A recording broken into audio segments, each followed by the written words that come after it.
2025 है। ऐतिहासिक संदर्भ के क्रम में आज का दिन बहुत ही महत्वपूर्ण है।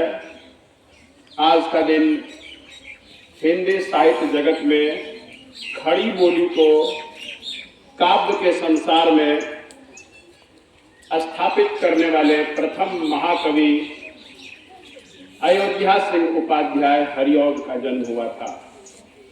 आज ही के दिन 15 अप्रैल 1865 ईस्वी को उत्तर प्रदेश के आजमगढ़ के नजीमाबाद में महान कवि अयोध्या सिंह उपाध्याय हरिऔध का जन्म हुआ था।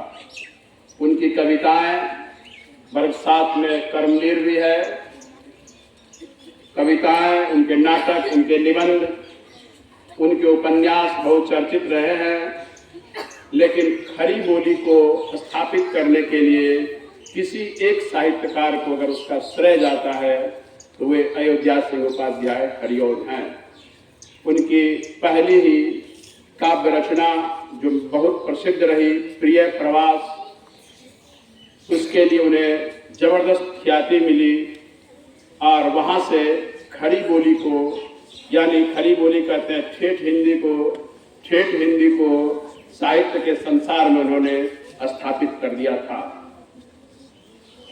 उनका निधन 16 मार्च 1947 ईस्वी को हुआ था।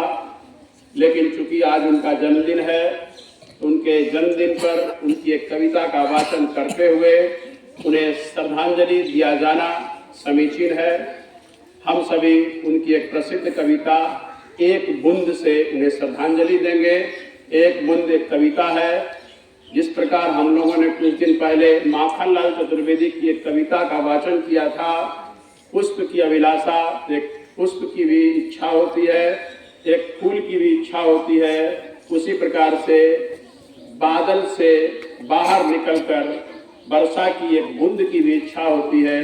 एक बूंद क्या चाहता है, एक बूंद क्या सोचता है जब वह बादल की गोद से निकलकर जमीन पर गिरने को होता है तो वो क्या सोचता है, और उसका कंपेयर, उसकी तुलना उन्होंने मनुष्य के जीवन से की है कि हम अपनी जिंदगी के बारे में क्या सोचते हैं, कब किधर हमारी जिंदगी चली जाए।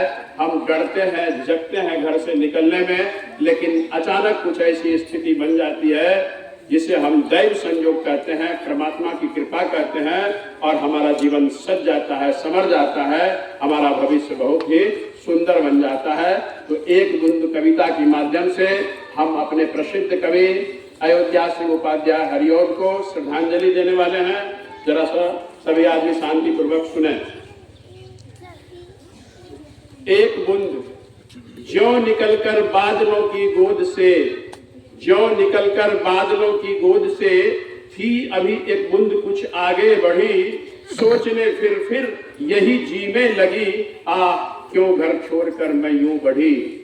दैव मेरे भाग्य में है क्या बदा, दैव है मेरे भाग्य में क्या बदा, मैं बचूंगी या मिलूंगी धूल में, मैं बचूंगी या मिलूंगी धूल में, या जलूंगी गिर अंगारे पर किसी, चू परूंगी या कमल के फूल में।